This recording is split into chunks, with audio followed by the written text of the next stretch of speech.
Well, that was about as exciting as a turd being lit on fire. I don't know how many times they can draw us in, only to let the expectation balloon burst on us. Sharks lose 4-3 against the Philadelphia Flyers. We will cover that and more after this.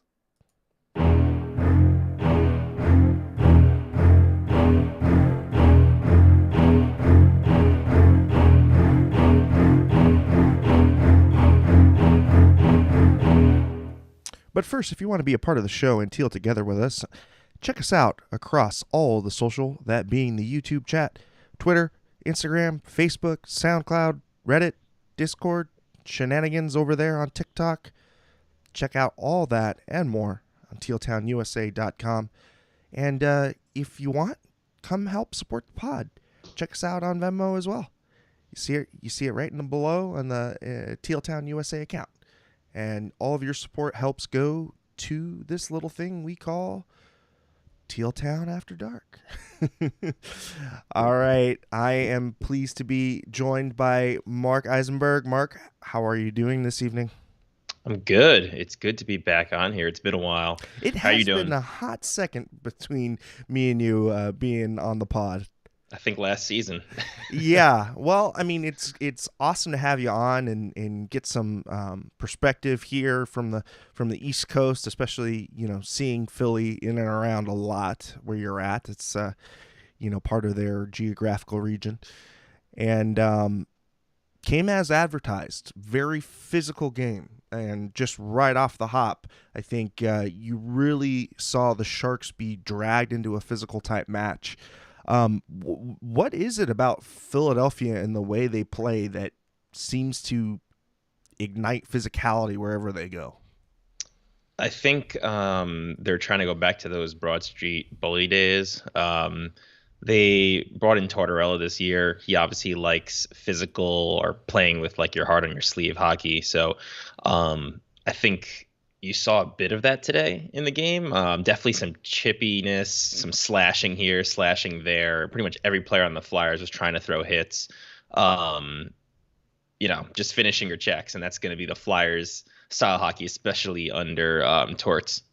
Yeah, and it would be one of those periods that was old school hockey in the sense we got no penalties in that first. The shots on goal were 9-12 in favor of the Sharks. So you had the Sharks kind of dominating a little bit territorially, not so much because I think in this game we saw a lot of back and forth and a lot of ebb and flow between the two teams. It felt like the momentum was kind of teetering between both teams in that first and second period, and then we don't need to spoil the rest, but we we saw a good start, but again, a continuation of the theme, I think, going throughout this year. Just not enough depth to outlast, and just not enough of a complete effort to seal the victory. Yeah, I think again, we have these moments or even these periods where we look good. I thought, for example, like the power play looked good today. A lot of puck movement was good, except for the last one. The last one was kind of lame. But the Sharks look like a hockey team for periods at a time sometimes. But then we're always brought back to reality, it seems like in short order, with just the lack of ability to play a full 60 minutes to close out a game. However you want to call it, it's fairly repetitive at this point. Very much so. Well, like I said before, the Sharks did start off with the hot hand. Tomas Hertl getting off the schneid, finally getting a tally back after the suspension. That's his 12th of the season, and that came 9:38. But just a great individual pass by Erik Karlsson over to Hertl to tip it in, kind of more of a shot pass, so to speak. But again, Erik Karlsson just leading the team from the back end. I think tonight he tied Paul Coffey and I think Al McGinnis, I want to say it might have been McGinnis. Somebody, if anybody remembers what the little factoid was, I'd love to know. But he gets 50 points in 38 games played. So, some very, very historic things going on from the Sharks blue liner there. And again, I think really with the departing of Brent Burns, really opened up a more of a space for him to shine. He's definitely now the focal point of the offense from the defense. And really showing on this campaign why he's paid the big bucks. Yeah, I think I'll be the first to admit, and since this is my first time really doing one of the post games this season, that I was very skeptical as to whether he could ever get to this level again in his career. And it's just been so much fun to watch. I think it was late last season. I was always a huge Burns fan, and I always had the argument that I think at his best, Burns was the best Sharks defenseman of all time, because he would just take over games during some of those seasons when he was Norris caliber player. And you're seeing that this year in every single game, pretty much from Karlsson. It's just insane the level he's playing at. I just didn't think we'd see that from him in the rest of his career. I thought we could see good hockey. And maybe even glimpse of the former player that he was. But yeah, this is just unreal. Not come on. Sustain this for 37, 38 games. I mean, the players you see him in the point totals with are absolute superstars, and they're forwards, and they're on better teams. It's just crazy. Yeah, we had some chatter in the comments, and comments we do look at you sometimes. Just about how this kind of compares to one of his Ottawa Senators tenures, where the team is out of the playoff contention, but putting together a Norris contention type season. So, being a good player on a bad team can kind of handcuff you in the awards department, unfortunately. And I don't know if we're going to see that with Karlsson this year. I think that there's enough of an East Coast push to see a narrative that he is doing some really amazing things. But I'm not sure at the end of the season where the Sharks will be placed at, which hopefully will be in the bottom third of the league, get us some better shots at a draft pick. But it really could affect his chances at winning the hardware this year. And it's unfortunate because, like I said before, playing at peak performance, a level I think both of us felt he wouldn't achieve again, and really showing the naysayers that he's still got something left in the tank, and that's for sure. So, the Sharks, unfortunately, would have issues continuing the good feels and the good momentum going through that game. Philadelphia would come back and tie the score at 10:25, so literally the next shift over. Travis Konecny with his 16th on the season, and DeAngelo with his 13th assist.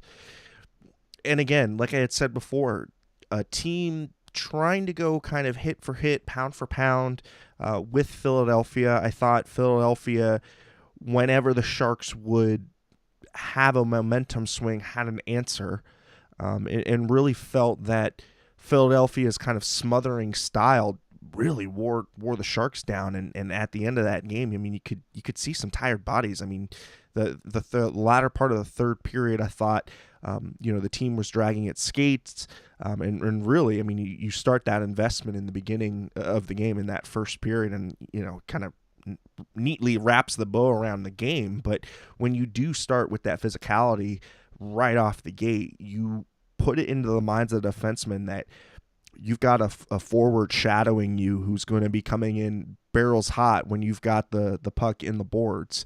And there's a little bit of fear that gets placed, in the defenseman, a little bit more of a urgency to move the puck, a little bit more mistake prone. What'd you see from the forecheck from Philadelphia that was working tonight, Mark?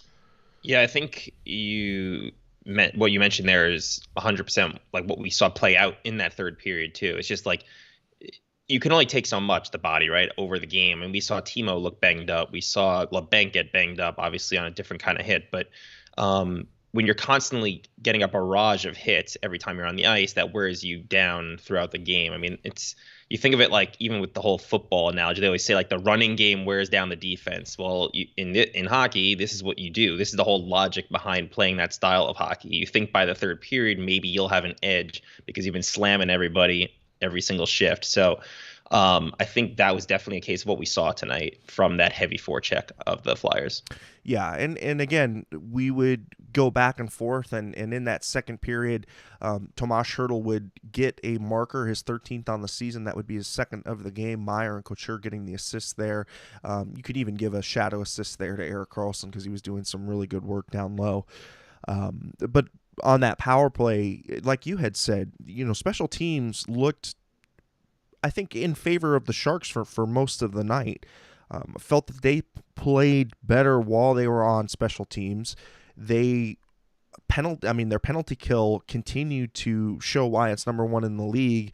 I felt that they were really focused on isolating players, especially isolating players up high in the zone. They wouldn't allow their defensemen to kind of move that puck laterally all that much. We saw a couple lateral passes there and here and there, but for the most part, they didn't allow that cross-ice pass, and they kept that diamond or that square pretty much clear for most of their PKs tonight. And on the power play, they use that inverted T or umbrella, however you want to describe it. But you've got, the layered approach where you've got at least two men layered in on the net. And again, Hertl snapping a really good shot, set up by Timo and Logan there. And again, when you win the special teams, you're kind of plugging along and getting that momentum. You want to be able to sustain that. You want to be able to continue to build upon that. And I think that one of the things, ultimately there were quite a few things that doomed this game tonight, but in that second period, just not really able to capitalize on that power play goal, not really able to get much momentum out of it. What did you see from Philadelphia's perspective on how they were able to kind of just put a wet blanket on the feel goods? Well, I think the rookie goalie definitely helped them out on the special teams because I think the Sharks were moving the puck pretty well. They were finding empty spaces in the offensive zone and being fairly, I would say, unpredictable with where they were going with the puck. And I think a lot of that you can pinpoint with Karlsson being there on the power play. He's patient with the puck, and he's got just unreal vision. So he kind of finds guys who are moving all around the zone. But unfortunately, they weren't able to. They did score that one power play goal. But specifically, when you think about like that power play later in the game, it would have been nice to get that buffer zone at that point. But for the most part, I think special teams, it's like you said, the Sharks' penalty kill has been the best in the league. So you can't complain there about the Sharks. And the Flyers really only had the one power play tonight anyway. And the Sharks' power play, it did, I think, enough for what you'd say for a team to win a game. So the special teams battle, the Sharks won. Yeah, and definitely I would wholeheartedly agree. And again, just unfortunate that they couldn't really do much more and really couldn't add any more protection on top of the lead that they had in that second period. The shots would be in favor of the Sharks 10-11. So again, very even tit for tat type of shooting metrics. You look at the power plays, the Sharks had two, and Nico Sturm took a phantom interference. I mean, I don't know. That one to me was a little weak.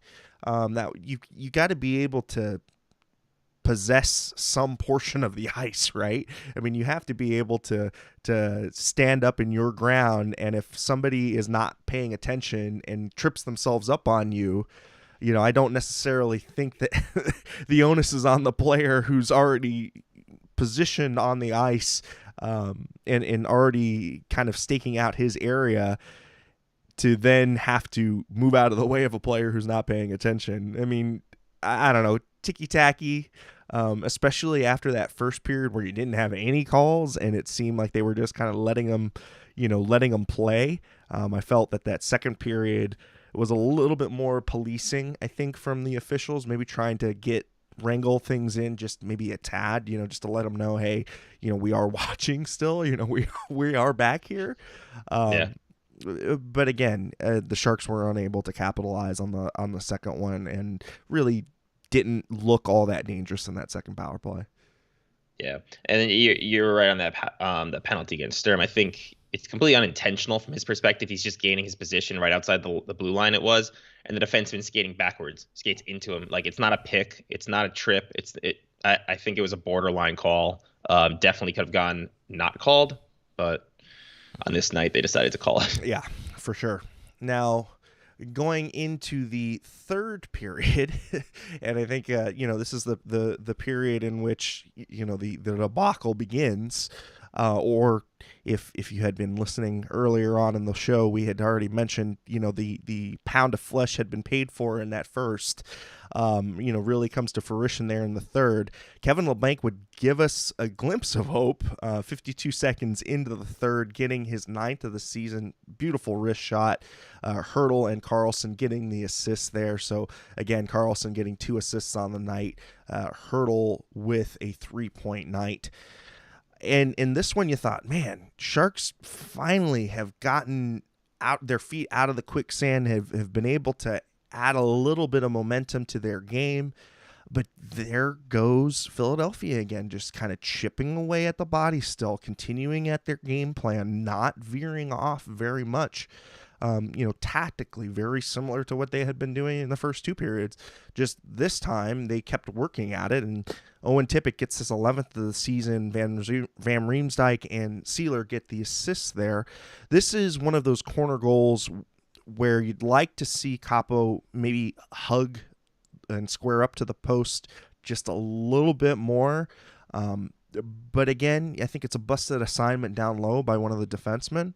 Really not able to front the shot, and you kind of got Capo parked kind of a little deep in his net, and caught a little deep. What'd you see on this one, Mark, from Capo's perspective? Yeah, so I agree. It's one of those 50-50. I don't want to put the full blame on Capo because it's kind of it was a fairly nice pass, and then just a guy kind of just blown coverage there. And I don't really think when you look at them in slow-mo that any of the goals were truly Capo's fault, but I also don't really feel like he made any huge saves to kind of offset. And like, he definitely could have had, I think, 1 or 2 of them if he was having like a better game. But yeah, it's just, this is where the tide turned for the team. Like, you get that first goal, absolute snipe by Labanc, and also not to mention that beautiful pass by Karlsson between the legs in his defensive zone for the breakout.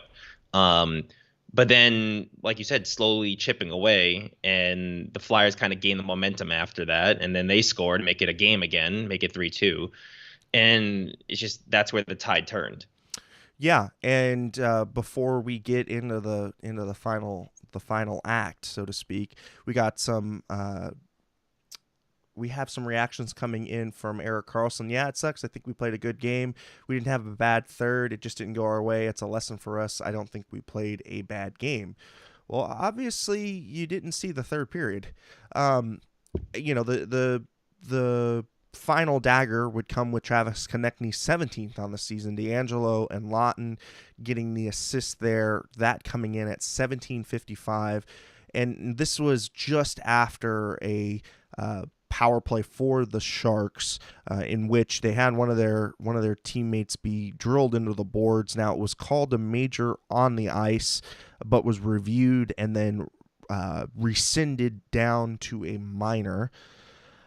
I mean, borderline call to begin with. I didn't think it was a major to begin with. I would have maybe liked to have seen the double minor applied in this situation, because a double minor can be assessed on a more than egregious type play, but doesn't necessarily rise to the full 5-minute major. What'd you see on the hit there, and lack of execution on the power play? The only issue I have with the hit is I just don't feel like anything in slow motion really showed different than what you would have seen on the ice. Like, I agree that it probably isn't a 5 minute major, but if you called it 5 minute major on the ice, I feel like they should have just stuck with that call. Like he saw his numbers the entire time. It's not like Labanc was turning.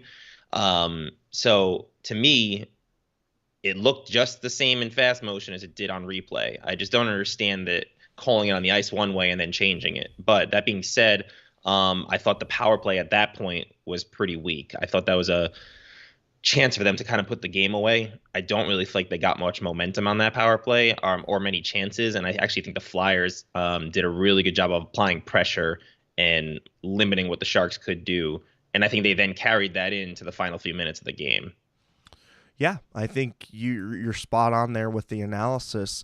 Erik Karlsson finishing up his comments. We'll post the last on there, and thank you very much, AJ, for pulling that up for us. Erik Karlsson on protecting the leads. That's something that good teams are really good at, and teams that don't win that much are not. It's something we have to get better at. I mean, that's a nice sentiment to have. I think kind of falls on deaf ears when you don't have a lot of depth, and when you're, I think, utilizing your players or overutilizing your players in certain situations. And I kind of wanted to break down this when we, kind of go over the whole game, from the top down perspective. But for me, it's a lack of depth and a lack of being able to put a consistent 60 minutes together, putting a consistent shift by shift, having each shift build upon another. We don't see that still. It's very disjointed, and I think the first two lines very much can bleed into each other, and I think do a good job of backing each other up. But there's such a drop off when you go down to line 3, and I mean, line 4 tonight for, all that it was, I think played pretty decently. I thought Jonah Gadjevich had some really great looks in that first period, and I liked what that fourth line was bringing in the type of energy they had in the first. And I don't know why they seemed to back away from that as the game wore on. It's something I've been keeping an eye on consistently. Seeing a lot of Tomas Hertl and a lot of Timo Meier, and not enough of the supporting cast to really give those guys a break. Yeah, I think the team is just so top heavy.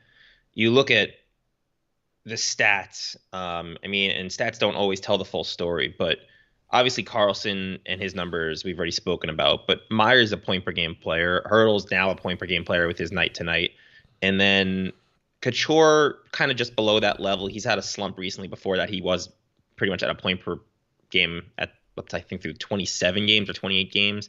But then after that, yeah, Barabanov and Labanc have actually been decent. Labanc, especially since being paired with better players. I think he's got 17 or 18 points in his last 23 games since joining, playing with Meier or Hertl.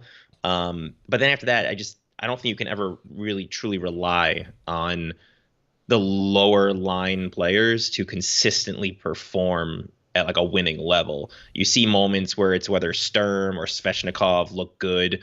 Like you mentioned, Gadjevich actually looked pretty decent tonight. But you just don't get the full 60-minute effort from 4 lines, and that's the problem the Sharks have. And then also even just focusing on the defense, like Karlsson is the whole defense. Sure, there's other guys who've been passable and decent, like Benning at times has looked good. Early on in the season, I thought Vlasic was decent, but you're just relying too much on 3 or 4 names, and that's just in the NHL. That's not going to get you many wins. For sure. And not to mention, we had talked about putting in a consistent 60 minutes, but even a consistency in overtime. And we looked tonight on tonight's overtime, that opening face-off. What struck me was how tenacious Philadelphia was on that opening face-off. Not only did they lost the initial draw, but had the foresight to have the forward who was taking the draw continue to pressure on the Shark who had taken the draw, and he was able to snatch up the puck and able to get possession of the puck and really able to start the neutral zone drive that led to the 2-on-1. And again, you want to see the guys put in a little bit more effort into getting that first face-off draw. You want to have possession of the puck. I mean, possession of the puck is the name of the game, of course, but especially in overtime, where one little mistake or one little window can really be opened up and exploited. And we saw Philadelphia come on in waves. I mean, their changes were great in overtime. You had, I think, was it? I'm trying to think of who took the draw. It might have been. Was it Tippett and then he came off for Konecny, or yeah, I'm not exactly sure who took that face-off draw, but it was a play that again was really emblematic of the way Philadelphia came out and just continued to pester the puck hound continue to be a puck hound and pester whoever was possessing it from the Sharks. Mm-hmm. And again, you can just see the game plan from start to finish be consistent. And for me at least, where is that consistency from game to game with this team? We just haven't seen it at all. Yeah, and I don't think this isn't really going to be a comment on Quinn, but more so on Tortorella. I think that's one of the things Tortorella teams a lot of times will show is that level of discipline and that tenaciousness in terms of how they're going to play. Like, if you don't play that way, he will scratch you. Like, doesn't matter if you're the best player on the team. So, like, he definitely gets that level of commitment from his players. The thing that kind of bugged me about the overtime was, like you mentioned, possession is the key, right? You always want to win that opening faceoff. You want to start possessing the puck and pretty much just never give it to the other team. That's the goal of overtime. And there was this moment, I want to say about 35, 40 seconds into the shift, where the Sharks had pushed the Flyers out of the zone. And the Flyers were kind of circling back at their own blue line. And I thought I think it was Karlsson and Meyer, had chances to go to the bench as they were kind of cycling around through the neutral zone towards the Sharks bench, but they stayed on. And then they couldn't get the puck out of the zone as fluently later on in that shift. And I think they had brief possession for a moment, but they really didn't have the legs left to really do anything with it. Flyers come back the other way, bad change, and results in a game-winning goal. And I think if they had just changed at that point, 35 seconds, you have fresh legs out there, 40 seconds, which is kind of normal for overtime, right? You're looking at 30 to 40-second shifts. I think they had a chance there to do that. They didn't, and they ended up losing. So I don't know if that's necessarily something that Coach will mention to them post-game, but it just looked like an opportunity there to, maybe, I don't know if it's a matter of being greedy or just like being aware, but I think they should have changed at that moment, at least the two players who were closest to the bench as they were circling. Yeah. Yeah, and again, we have some comments kind of echoing didn't have enough jump, didn't have enough life in that overtime period, and I think you're spot on with the needing to change quicker and really, again, effort and mental awareness of where you're at in the game and where you need to need to press, and need to continue to possess the puck and not allow the pace of play be dictated to you. And they just let the game get away from them in that overtime period. That's for sure.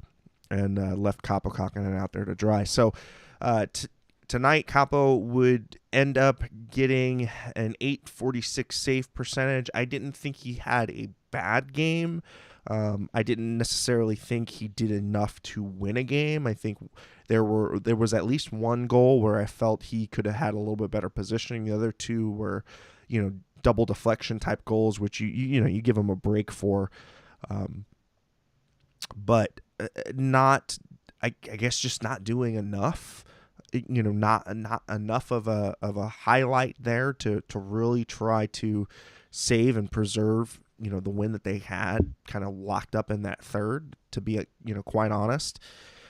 And again, just another just disappointing almost win to a overtime loss yet again, and again I just love to see some consistency, some bounce back from a really bad Vancouver game.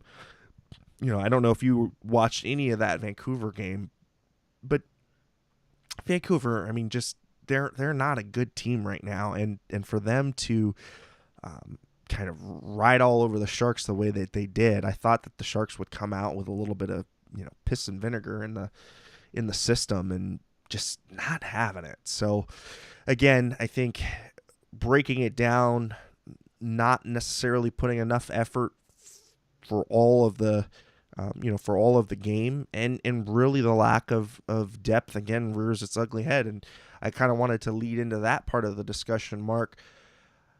So you like Matt Nieto as a player, and I think I like Matt Nieto as a player and as a penalty killer. But Matt Nieto is not a second line forward, is he? Absolutely not. Yeah.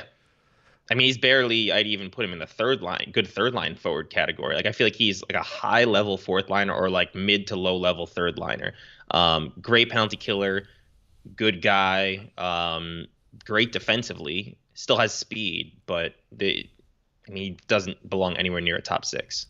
And so I just don't know why you continually press him out there when you've got a third liner in Evgeny Svechnikov who looks like he wants to get back into that top six. A guy that really, every time I see him on the ice, he's trying to make something happen, whether it be down low or over in the boards, but just a better overall physical game from him, a little bit more puck handling skill. And I just don't understand why he's not playing on that second line. Yeah, I would agree with you. I think he's definitely got the more upside. I think if you're looking at the Sharks lineup, he's definitely a guy I'd probably pencil in as more belonging. I still don't think he's also a second line player. Right. But if you're looking at the options available that are on the NHL lineup, then I believe I agree with you. Svechnikov probably belongs there more than Nieto does. Or Nico Sturm. I mean, you could put Nico Sturm there in that second hole on the right hand side. But I just, or yeah, right hand side. Labanc's on the left. I like the ascension of Labanc to Hertl's line. I think Labanc has really started to come on lately, and I like the fact that he's been shooting more and becoming more of a threat down low and in the slot. So it does open up a little bit more ice for Hertl to kind of maneuver around, and when Hertl's got some ice, he does dazzle. He does have some skills to showcase. But again, it's just whenever that puck goes over to the right side, it just becomes sunken into Matt Nieto, and I just don't understand why he keeps getting rolled out on that second line. I want him to be placed in a position to do well, and he was an integral part on a Colorado team that did really well, and he was playing third line minutes, right? So again, questionable there as to why he's slotted there.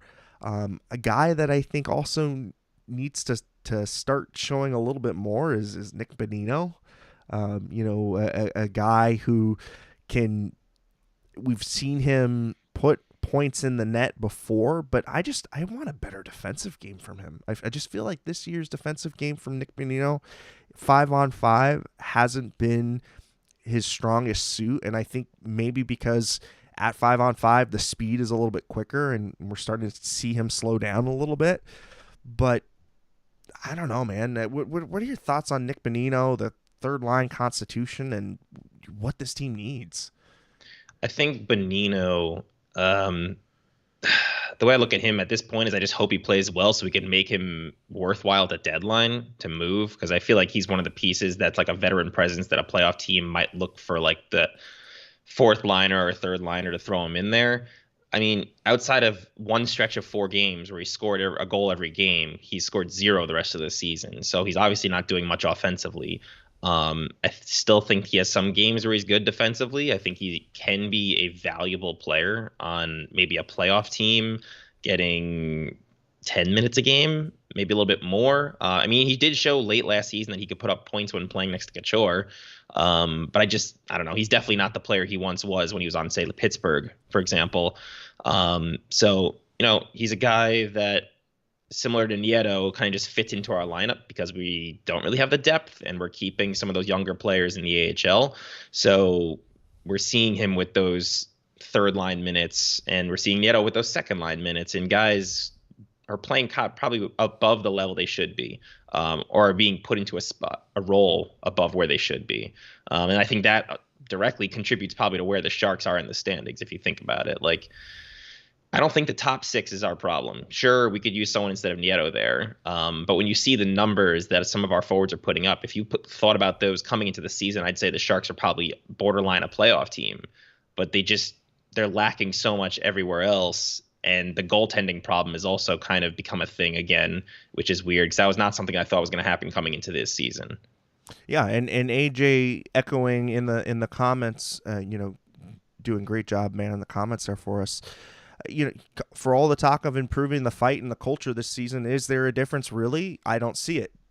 Different deck chairs on the Titanic, and you're absolutely right. I mean, the ship is sinking. I mean, in your previous comment, laying out that the team is worse than they were last year at the same amount of games played. And the Sharks still have a top 4, not a top 6. Yeah, I think that's pretty apt. I think you're definitely onto something there, for sure. But I mean, you just go down on the ice times tonight. I mean, Oscar Lindblom, 8 minutes and 43 seconds. Steven Lawrence, 8 minutes and 25 seconds.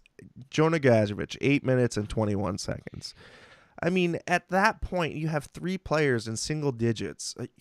What's the point in icing that line if you're, not going to consistently roll out from line to line to line? I mean, good grief. No wonder why Timo and Hertl can't skate. They've got 23 minutes on Timo's wheels, and you got 21 minutes over there for Hertl. You're going to burn these guys out before halfway through the season. Yeah, and I think you look at that fourth line, I know Gadjevich had a few good shifts today where he looked decent. I somewhat think he is included in this lineup to maybe offset some of the strength and physicalness of the Flyers, but there's just too many holes there. It's just these guys are probably borderline AHL players. I mean, Lawrence is, I'd say he's a qualified fourth liner in the NHL, but I don't know. At this point, I mean, it doesn't inspire. And I mean, at this point, Oscar Lindblom has not showed me much more than AHL journeyman level type play. Biggest disappointment from the Greer moves, and he was probably one of the ones I actually felt favorable about coming into the season. I was hoping for maybe a bounce back, maybe a change of scenery was going to kind of bring him back to before he was diagnosed and the play he was at that level. But I mean, most nights I forget he's even in the lineup. He's just realistically bad. He should be in that spot that Nieto's occupying, right? I mean, that is the guy that we kind of penciled in, like, okay, maybe coming in, sure. This could be a real good second line kind of gem, a nice little grinder to go with, a big presence in Hertl and the nice playmaking ability of Labanc. And he's just been invisible. Invisible. And it sucks because he's got a story, and he's got a great story of perseverance and a great story of really not allowing an illness to affect his professional game, and taking a lot of courage to get back in the lineup and even to get back out on the ice for sure. But that story is a feel-good story for when you've got a winning team. When you've got a losing team or a team that's needing to change directions and needing to really establish a new identity, those types of feel-good stories get buried because the play is just not there. Yeah. And it's unfortunate because again, it's a marvel that he's able to even get back out there and do what he does. Um, and maybe the level of play would be acceptable if the team was winning at a higher clip, and it's just happened to have one forward who just needed to kind of get his game rearranged or whatever. Mm-hmm. But we don't have that luxury, right? You don't have the luxury of being able to hide a player that's just being inconsistent when you've got a team full of inconsistencies. Yeah, and it's just another player where, I mean, it's not an excessive cap hit, but I think he's making like 2.5 mil. And he had a bad season with the Flyers last year, which is why we thought the change of scenery might help him. But he's having an even far worse season this year than he did in Philly last year. At least last year he was able to still put some pucks in the net. I like my main thing with guys, like, if you're not scoring, fine. If you're looking decent on the ice, but like I said, I just rarely ever see anything from Lindblom this season where I actually get confidence that this is going to change. Like, he's just mostly invisible. Yeah. And AJ bringing up another player, Noah Gregor. Now, I like what I saw from Evgeny Svechnikov. I don't think he was utilized all that well. I would say, why would you have Oscar Lindblom in at this point when you've got a perfectly good Noah Gregor there, who's champing at the bit to get back in? Again, questionable decisions from the coaching staff, but I think a lot of things can be questionable at this point with the way that this team is constructed, with the way that this team is playing, and the way in which this team is blowing consistent leads or just not putting a good on ice product in to begin with.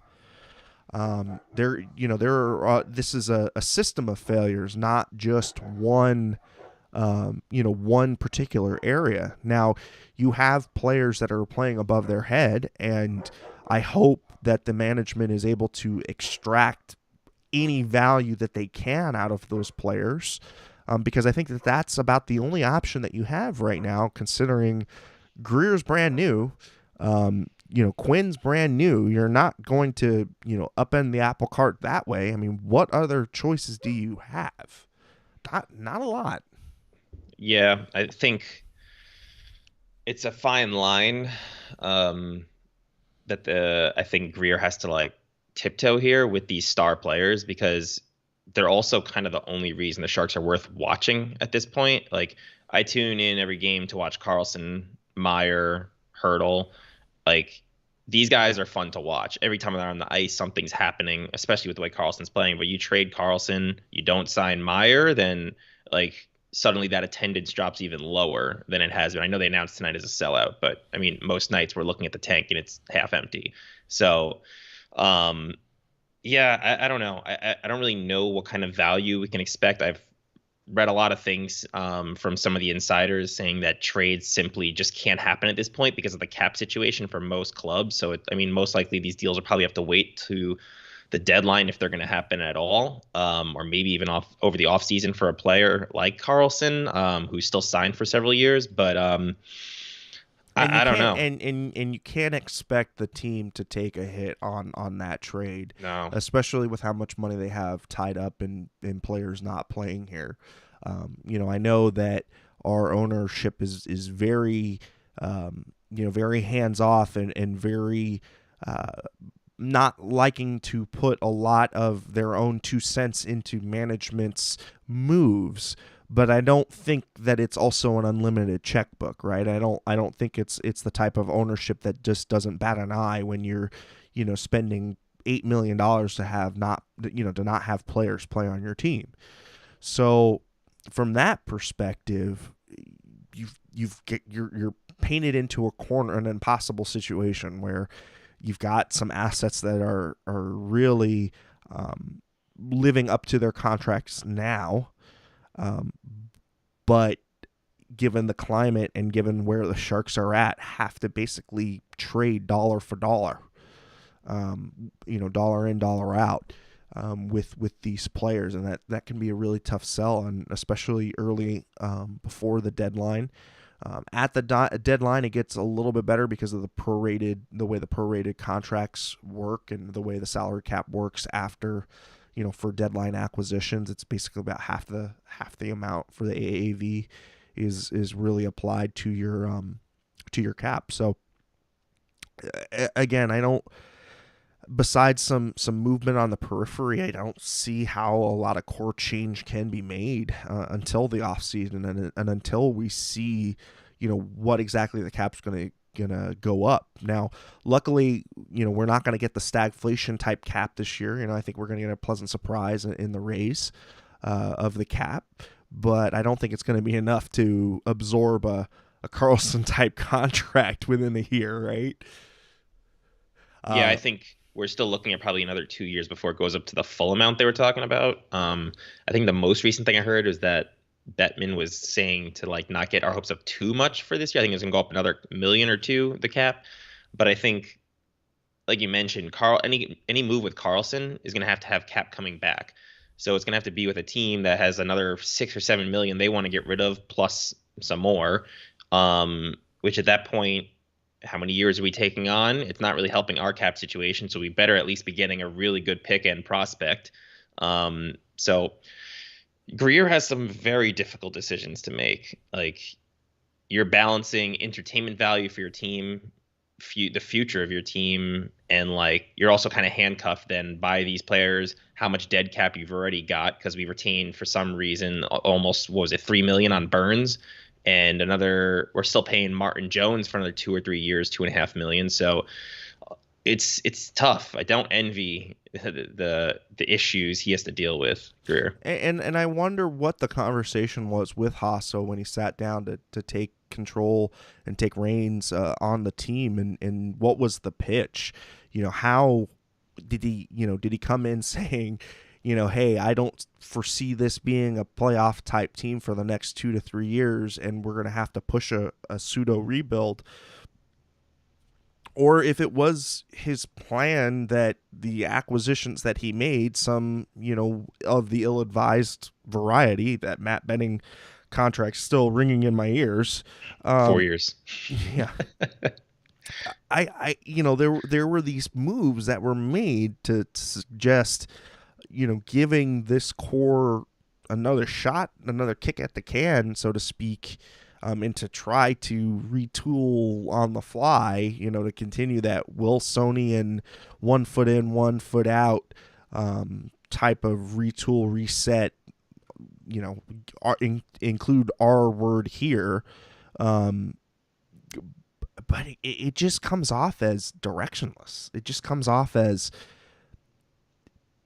patronizing almost to kind of tell the fans, hey, look, we're trying to compete, but really on the hush hush, we're not doing well. And that's why I really looked at that rebuild that New York did, and the way in which they put the letter out, and explained to the fans, hey, this is the vision, bear with us.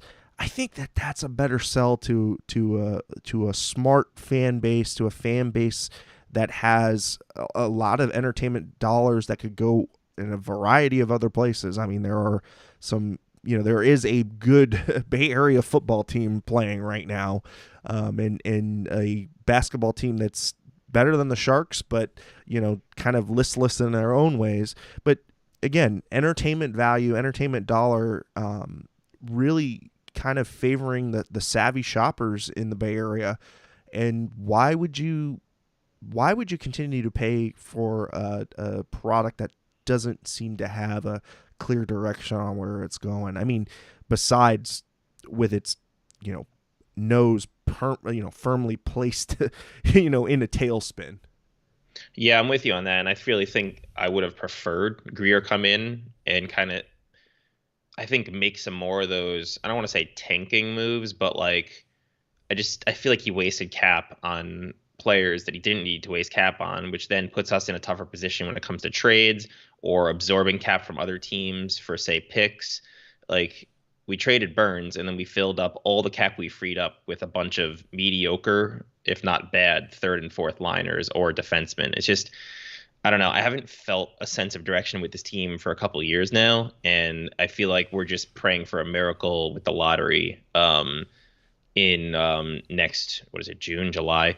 Because I think that's like the only way we can somehow turn this around in a faster time frame. Like you see us win the lottery or at least stay in those top 2 or 3 picks. I think we're getting a generational or at least star quality player. Well, you're But if definitely we're getting in, an all-star within the top three, right? I yeah, think you could make the claim that the first two picks will be those franchise altering type picks, yep. but I think that third pick is also going to be a star in the league as well. I think again it's a pretty deep draft. Hmm. I would say even in the top five, if you land somewhere in the top five, you're going to get a bona fide player for sure. Yeah.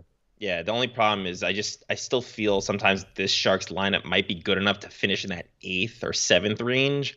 And it's just we can't keep doing that year after year. Like we need some sort of something to build around because we don't have that. And as much as I like some of our prospects, they're not franchise building prospects.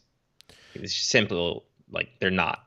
Yeah, I mean, I think that you've got two really good young players that can insulate a very good core and that can add to a very good core. Yeah.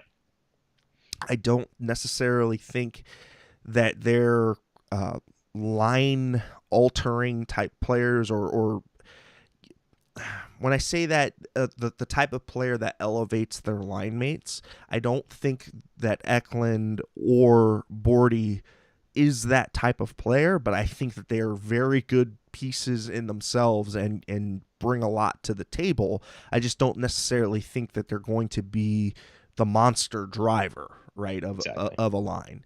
Whereas if you get a Connor Bedard, he's definitely going to be a player that could really drive. Well, I mean, I think he alters a franchise. I think he's going to be that good Hmm. of a player. I think I would say he's going to be closer to a McKinnon than to a McDavid. And you hate putting undue pressure on these kids because it's 18, 19-year-olds and go get them.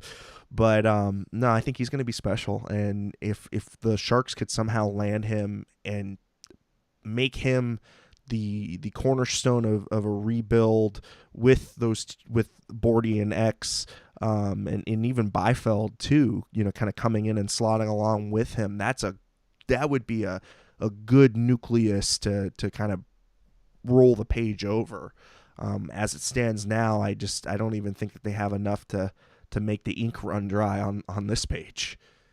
Yeah, and I think you saw it even if you've been checking into the World Junior Championships. Bedard's going crazy there. I mean, he's got 7 points one game, 6 points the next game. I know they're not against top countries, but still, he's doing better than a guy like Shane Wright, for example, who was already just drafted in the top 5 and has played some NHL minutes. So yeah, if we can find a way to win that lottery, that'd be great. Because I don't think we have a chance of really finishing in the bottom 1 or 2 spots. I think you look at Chicago and they're just too bad, and same thing with Anaheim. So it's going to take some lottery luck. But like you said, if we can even finish in the top 4 or 5, like Leo Carlson, Adam Fantilli, and Mitch Carver, all guys who could have been number 1 any other year. So that's something to look forward to, and hopefully we can actually get some of that franchise luck that we deserve since we've never had that first overall pick. But yeah, we'll see. We got time to see what Greer can also do the rest of this year. Like maybe Meyer ends up getting traded and we pick up another extra pick or two in the first round. It obviously wouldn't be like a lottery pick, but there's potential moves to be made. For sure, and I think that there are a lot of moves that can be made to improve their position and their lot in life. With the number of picks they get in the lottery ball, so to speak, or heck, I mean, even they've had success with late round picks and really mining some of those players and making a Kevin Labanc, an NHL player.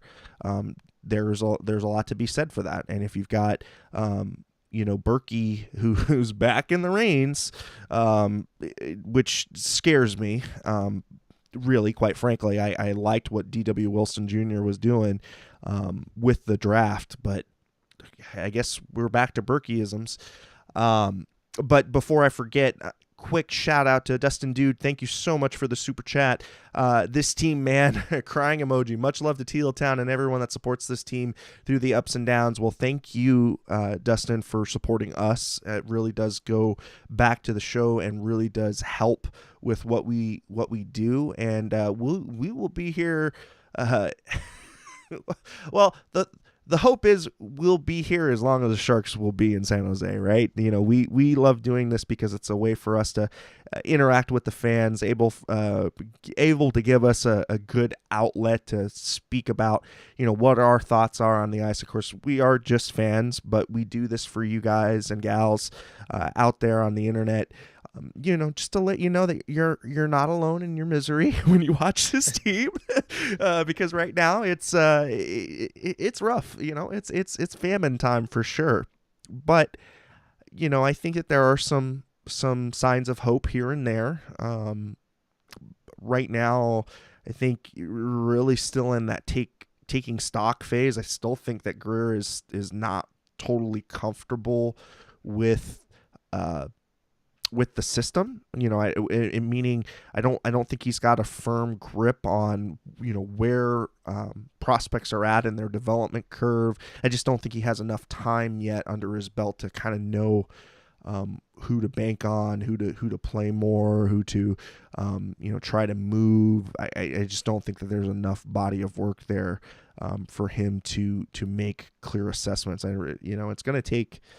You know, they always say we don't really see GM ripple. We don't see the ripples that the GM make until year 2 or 3 at least. So, you know, I think we'll unfortunately are still headed for some tough times and some lean times here, you know, in the next couple of seasons, which you know, is unfortunate for a team that's used to a lot of success. Yeah, I think 2024, 2025 is probably the earliest we can expect, you know, a real turnaround, hopefully. You know, some of that cap space clears up, a few draft picks go our way.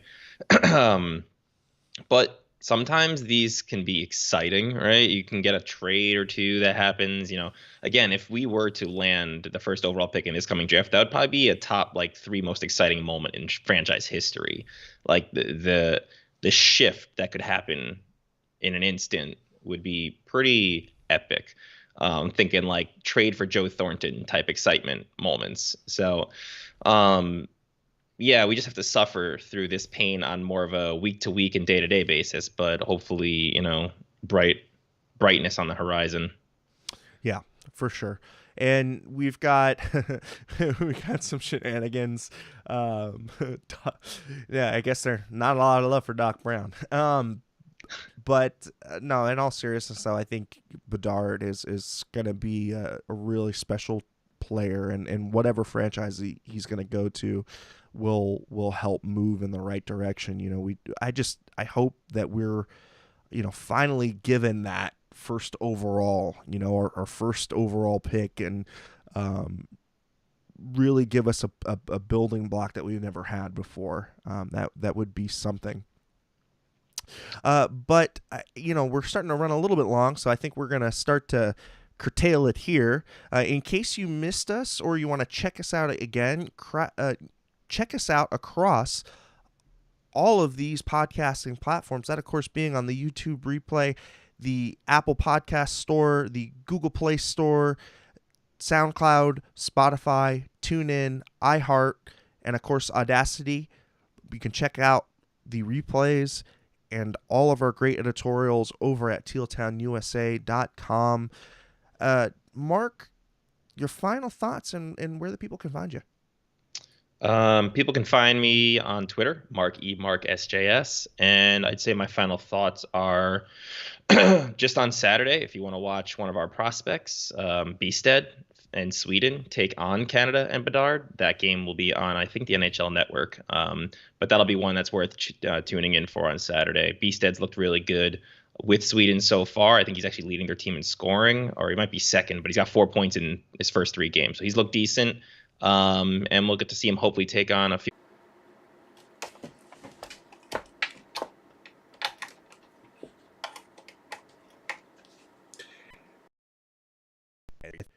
and bringing in the input. But Mark, it was a pleasure to have you on. And as far as where you can find me, you can use my first name. That's Erik